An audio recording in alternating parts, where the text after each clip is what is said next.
Hello everyone. तो last class में हम लोग जो पढ़ रहे थे आज अपन उसी को पूरा करेंगे। लास्ट क्लास में हम रेक्टेंगुलर पोटेंशियल बैरियर पढ़ रहे थे। रेक्टेंगुलर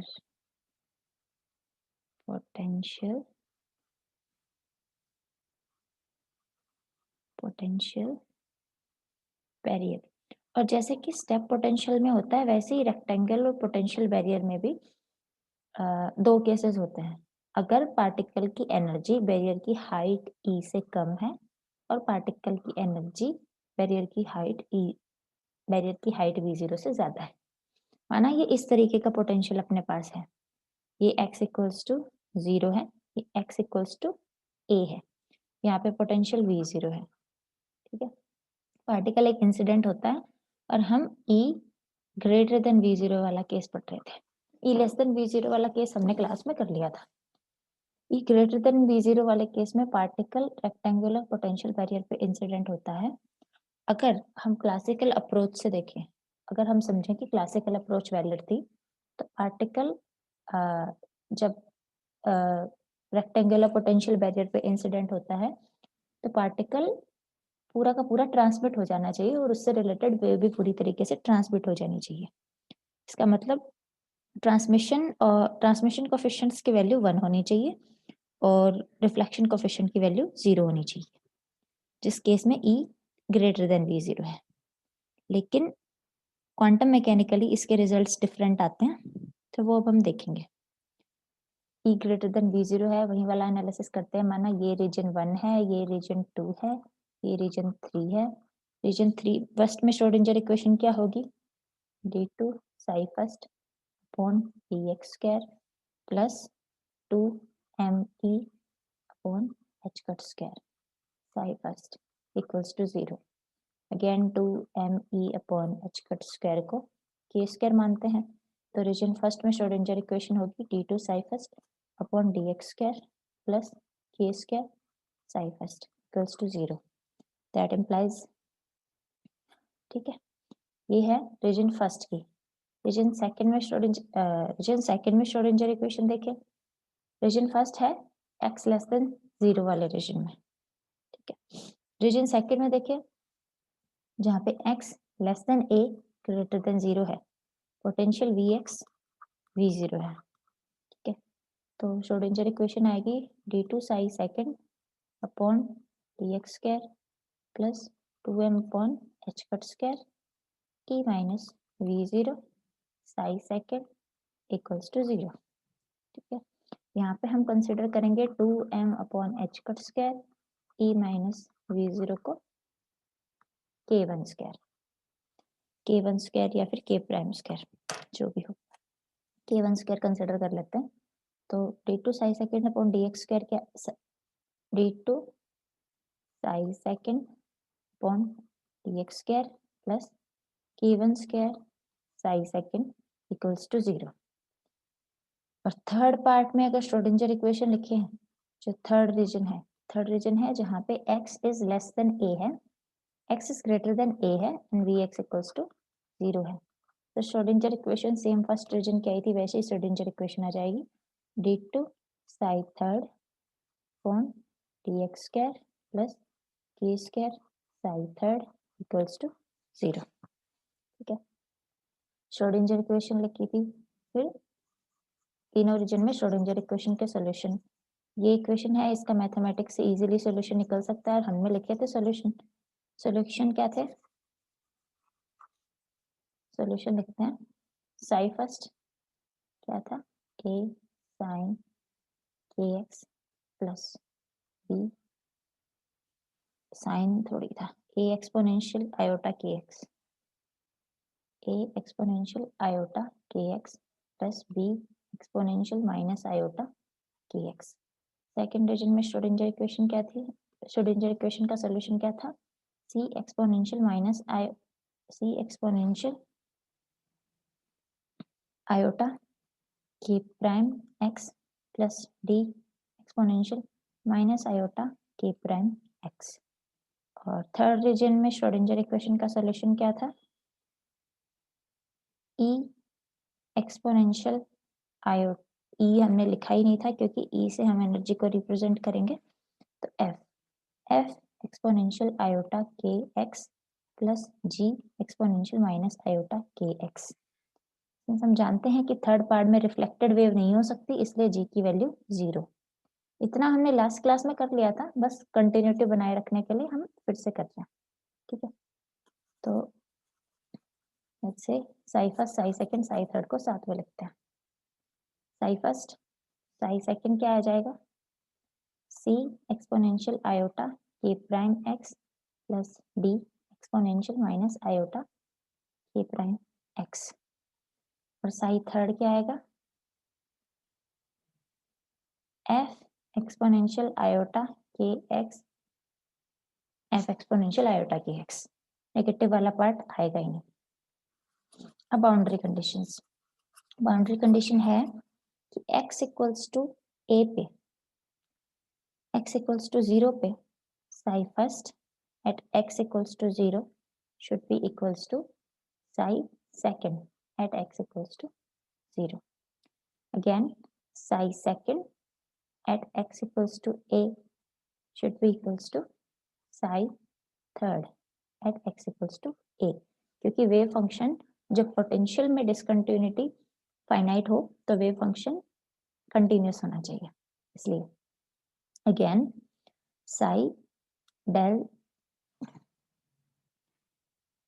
पोटेंशियल वेव फंक्शन और वेव फंक्शन के first derivative x equals to 0 equals to del psi second on del x at x equals to 0।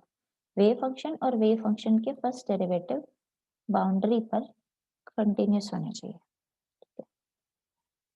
Equals to del psi third upon del x at x equals to a। ये हमारे पास boundary condition है, ये हमारे पास wave functions के equations हैं। इन इक्वेशंस को इनमें पुट करके हमें कोएफिशिएंट्स में अगर कुछ इंटर रिलेशंस निकल रहे हैं तो निकालने हैं। ठीक है, पहली बाउंड्री कंडीशन अप्लाई करते हैं। पहली वाली बाउंड्री कंडीशन, जो ये बाउंड्री कंडीशन है, ये अप्लाई करते हैं। तो a plus B equals to क्या आ जाएगा, a plus B equals to C plus D. Second boundary condition apply करेंगे ये x इक्वल्स टू a पे, तो इससे क्या आ जाएगा, c exponential iota k prime a, अच्छे से लिखते हैं, c exponential iota k prime a plus d exponential minus iota k prime a equals to f exponential iota k a। दो इक्वेशन। तीसरी equation, del psi first upon del X at X equals to 0 should be equals to del psi second upon del X at X equals to 0। तो Sai first का differentiation करें, क्या आएगा, iota के A exponential 0 minus iota के B exponential 0 equals to iota के prime C exponential 0 minus iota के prime D exponential 0। तो एक तो ये इक्वेशन आई थी, एक ये इक्वेशन आई थी, डिस्टिंग्विश करने के लिए, ताकि हम इन इक्वेशंस को आपस में गुणा या भाग या जो भी करें। ये इक्वेशन बनेगी, आयोटा से आयोटा कट जाएगा, ये बनेगी के ए माइनस बी इक्वल्स टू के प्राइम सी माइनस डी। एक ये इक्वेशन आ गई। और नेक्स्ट इक्वेशन लिखेंगे इस वाली बाउंड्री कंडीशन से, del psi second upon del x at x equals to a should be del psi third upon del x at x equals to a। इससे क्या आएगा, आयोटा के प्राइम c एक्सपोनेंशियल आयोटा के prime a minus d exponential minus iota के prime a equals to iota के f exponential iota के a। ठीक है, एक ये इक्वेशन। चार इक्वेशंस हैं अपने पास, इन्हीं को आपस में सॉल्व करना है। ठीक है, तो सबसे पहले जो हमारे पास इक्वेशन है, ये इक्वेशन, जैसे ये इक्वेशन नंबर 1, ये इक्वेशन नंबर 2, ये इक्वेशन नंबर 3, ये इक्वेशन नंबर 4। पहला ऑपरेशन क्या करेंगे, इक्वेशन 4 में इक्वेशन 3 डिवाइड करेंगे, तो इससे क्या आएगा,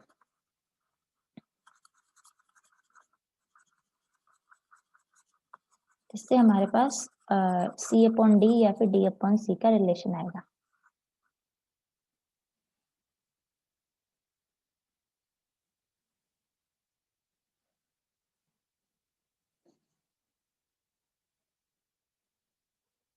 ठीक है, तो इक्वेशन 4 में इक्वेशन 3 डिवाइड करते हैं। इक्वेशन 4 क्या है, iota K prime C exponential iota K prime A minus D exponential minus iota K prime A equals to iota K F exponential iota K A। इसमें डिवाइड करते हैं equation ये वाली, C exponential iota K prime A plus D exponential minus iota K prime A equals to F exponential iota K A। ठीक है, यहाँ से F exponential iota K से F exponential iota K cut जाएगा, iota से iota cancel out हो जाएगा। ये इक्वेशन बनेगी K prime C exponential iota K prime A minus D exponential minus iota K prime A equals to K C exponential iota K prime A plus D exponential minus iota K prime A। C वाले coefficients को एक तरफ करते हैं, D वाले coefficients को एक तरफ करते हैं। Let's calculate the value of C upon D। ठीक है, तो ये क्या आ जाएगा, K prime C exponential iota K prime A minus K C exponential iota K prime A। इसको इस तरफ ले आए तो ये माइनस में हो गया, equals to K D exponential minus iota K prime A plus K prime D exponential minus iota K prime A। यहाँ से C exponential iota K prime A को कॉमन लिया, क्या आया, K प्राइम माइनस K। यहाँ से लिया D exponential minus iota K prime A को, इसकी वैल्यू आई K प्लस K प्राइम। यहाँ से C अपॉन D की वैल्यू क्या लिख सकते हैं, इस इक्वेशन से ऊपर लिखते हैं C अपॉन D की वैल्यू, हम K प्राइम माइनस K के टर्म नहीं लिखेंगे, हम K माइनस K प्राइम के टर्म लिखेंगे। ठीक है, तो यहाँ से C अपॉन D क्या लिखेंगे,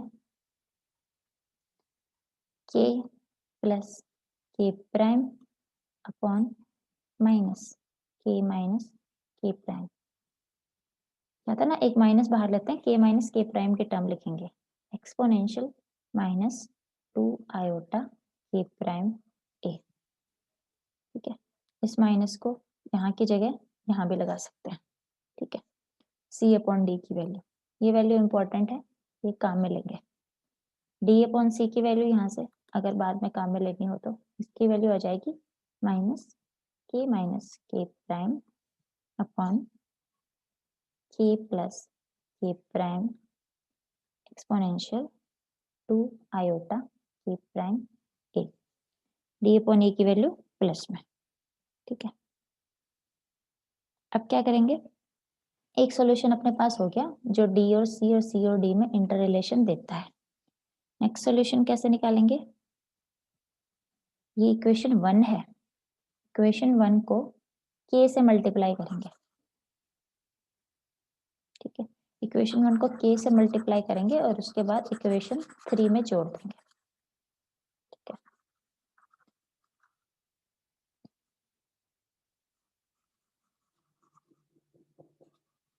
है, इक्वेशन 1 को K से मल्टीप्लाई किया, K A plus B equals to K c plus d। और अब इस इक्वेशन को जोड़ दिया किसमें, इक्वेशन 3 में, a minus b equals to k prime c minus d। ठीक है, इन दोनों टर्म्स को जोड़ेंगे, इन दोनों टर्म्स को जोड़ेंगे, इस साइड क्या आएगा 2ka, इस तरफ kc plus k prime c plus kd minus k prime d। ठीक है, अगर यहाँ से 2ka की वैल्यू और सिंप्लीफाई करके लिखे तो क्या आएगी, 2ka इक्वल्स टू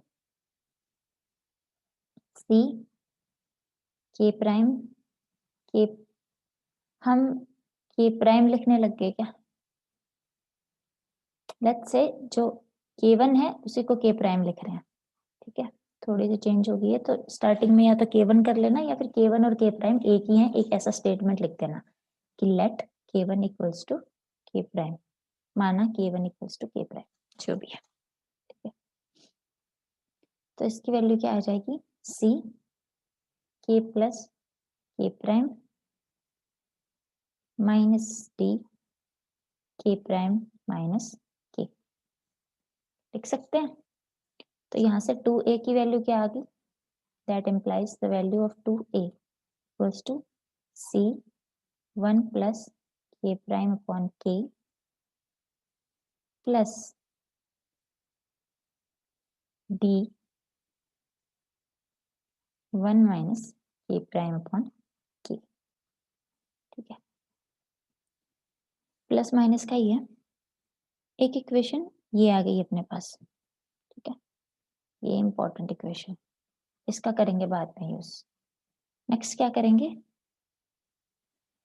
इस इक्वेशन को सेम करेंगे, इक्वेशन ए को, इक्वेशन 1 को k से मल्टीप्लाई किया, लेकिन इस टाइम जोड़ेंगे नहीं, इस टाइम घटाएंगे ताकि हमारे पास 2b की वैल्यू आए। ठीक है, तो इक्वेशन 1 को k से मल्टीप्लाई करेंगे और फिर इक्वेशन 3 में, इक्वेशन 1 को k से मल्टीप्लाई करेंगे और उसके बाद इक्वेशन 3 में से घटा देंगे, 3 को इसमें से घटा देंगे, k प्लस के बी, इक्वेशन 3 को घटाएं तो माइनस k प्लस के बी इक्वल्स टू के सी प्लस के डी माइनस के प्राइम सी प्लस के प्राइम डी। तो यहाँ से 2kb की वैल्यू आ जाएगी, इस तरफ से k कट जाएगा, ये आएगी 2kb इक्वल्स टू, कॉमन क्या आया, c k minus k prime plus d k plus k prime. तो यहाँ से 2b की वैल्यू क्या आई, c 1 minus k prime upon k plus d 1 plus k prime upon k। Reflection coefficients और transmission coefficients निकालने हैं हमें, बेसिकली हमारा मोटो लास्ट में ये था। अब हमारे पास ये रिलेशंस आ गए हैं सारे, तो लेट्स से इन इक्वेशंस की जरूरत नहीं है। ठीक है, इनको बताते हैं। अब हमें रिफ्लेक्शन कोफिशिएंट्स और ट्रांसमिशन कोफिशिएंट्स निकालने हैं। ठीक है, तो पोटेंशियल फिर से ड्रॉ करना पड़ेगा एक बार। पोटेंशियल था स्क्वायर वेल पोटेंशियल। ठीक है, पोटेंशियल इस तरीके से था, इंसिडेंट वेव क्या थी, a exponential iota kx, reflected wave क्या थी, b exponential minus iota kx, और ट्रांसमिटेड वेव क्या थी, f एक्सपोनेंशियल आयोटा kx। ठीक है, तो रिफ्लेक्शन कोफिशिएंट्स क्या होता है, reflection coefficient probability current density of reflected wave upon probability current density of incident wave. तो ये क्या आ जाएगा, रिफ्लेक्टेड वेव की प्रोबेबिलिटी डेंसिटी आएगी h कट k, मतलब जो भी हो लास्ट सेक्शंस में भी निकाली थी इस तरीके की प्रोबेबिलिटी करंट डेंसिटी। तो ये क्या आई थी, b अपॉन a का मोड का स्क्वायर, a के मोड का स्क्वायर। मैथमेटिकली हम यहाँ भी निकाल सकते हैं, लेकिन जिस तरीके से स्टेप पोटेंशियल के लिए निकाली थी उसी तरीके से इसमें निकलेगी। ठीक है, ट्रांसमिशन कोएफिशिएंट कैसा निकलेगा, probability current density of transmitted wave, probability current density of incident wave, इसकी भी निकाली थी। b अगर इस तरीके की वेव ट्रांसमिट हो रही है और इस तरीके की वेव इंसिडेंट हो रही है तो प्रोबेबिलिटी करंट डेंसिटी क्या होगी, f अपॉन a के मोड का स्क्वायर।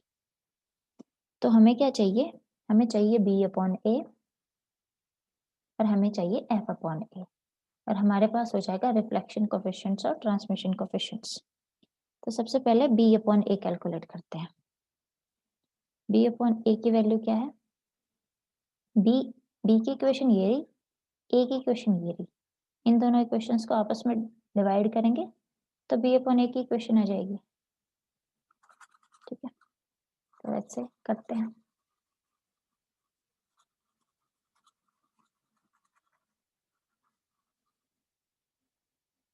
b अपॉन a, 2 से 2 दोनों तरफ कट गया, ये क्या आया, c 1 minus k prime upon k plus d 1 plus k prime upon k upon c 1 plus k prime upon k plus d 1 minus k prime upon k। Let's say ऊपर वाले equation से c common ले लिया, c common ले लिया तो ये क्या हो गया, से c c c c। अब इस इक्वेशन से अगर c कॉमन ले लिया और c कॉमन आके कट गया तो इक्वेशन बनी 1 minus k prime upon k plus d upon c 1 plus k prime upon k upon 1 plus k prime upon k plus d upon c 1 minus k prime upon k।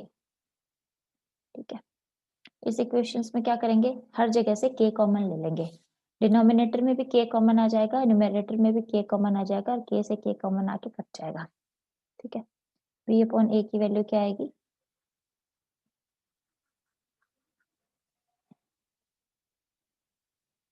k minus k prime,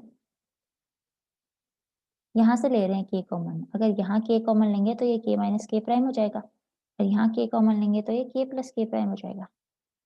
similarly यहाँ k plus k prime और ये k minus k prime यहाँ लेंगे तो ये जाएगा k minus k prime plus d upon c k plus k prime upon k plus k prime plus d upon c k minus k prime.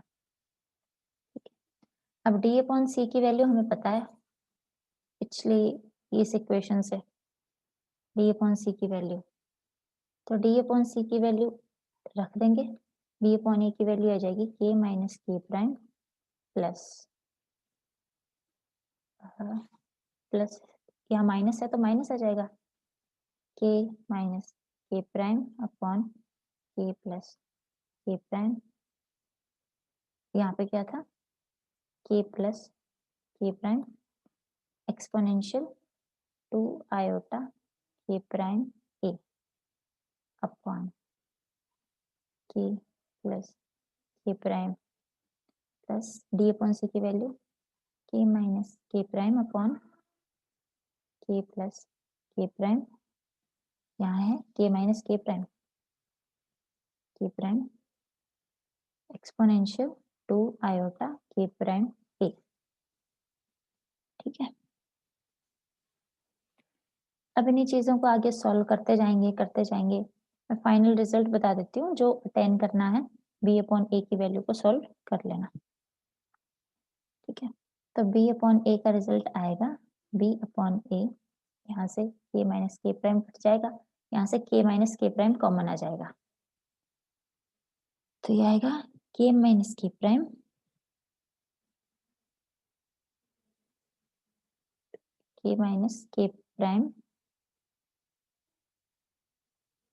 Exponential 2 iota k prime a upon, यहाँ से थोड़ा साफ सुथरा लिखती हूँ, 1 minute, मतलब निकाल लेना इसको, आगे पीछे करके तुम लोग निकाल लोगे। b अपॉन a की वैल्यू आएगी k square minus k prime square k square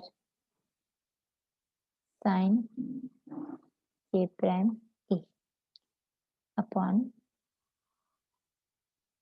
k square plus k prime k1 square sine k1 a plus 2 iota k1 cos k1 a।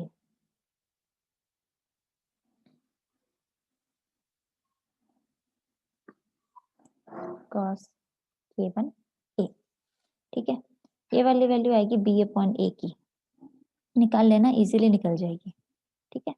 अगर b अपॉन a की value ये है तो reflection coefficient क्या होता है, b upon a के mode का स्क्वायर, रिफ्लेक्शन कोफिशिएंट। तो रिफ्लेक्शन कोफिशिएंट यहाँ से क्या होगा, k स्क्वायर माइनस, स्क्वायर नहीं आएगा,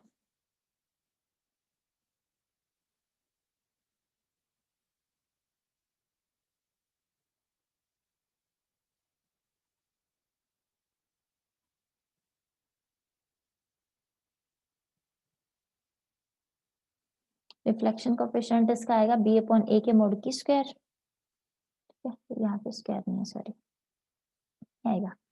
तो रिफ्लेक्शन कोफिशिएंट आएगा k square minus k1 square की square sine square k1 a upon k square plus k1 square की square sine square k1 a plus 4 iota k1 k square k1 square, ये value आएगी reflection coefficient की, ठीक है।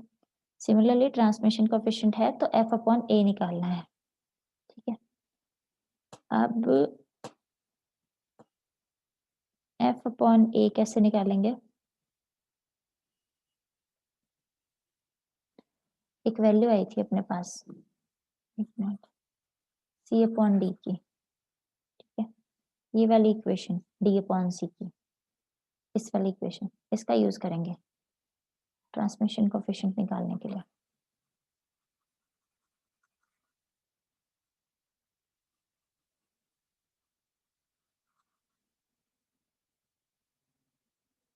ठीक है, इस इक्वेशन में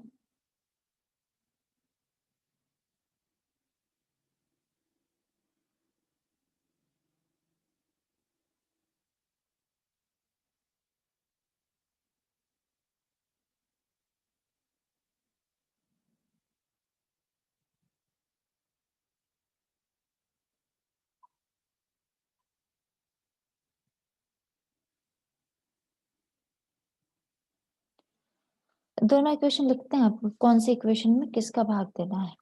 तो पहली इक्वेशन थी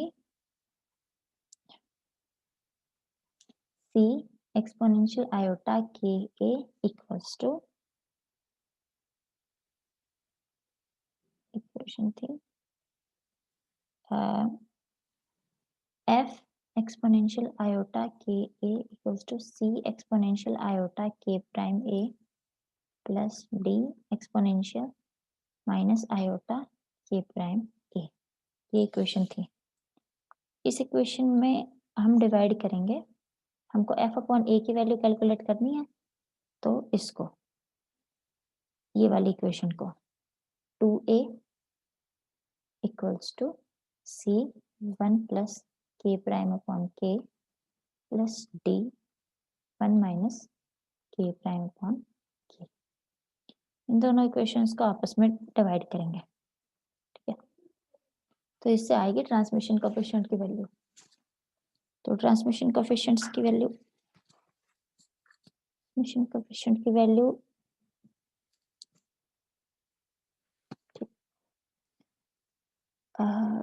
कैलकुलेट कर लेना f अपॉन a की वैल्यू एट लास्ट में, यहाँ से c कॉमन आएगा, फिर d अपॉन c की वैल्यू रख देना एंड सो ऑन। काफी लंबा डेरिवेशन है, करके इसकी वैल्यू आएगी 2 iota k1 k exponential minus iota ka upon k plus k square plus k1 square sine k1a plus 2 iota k1 k2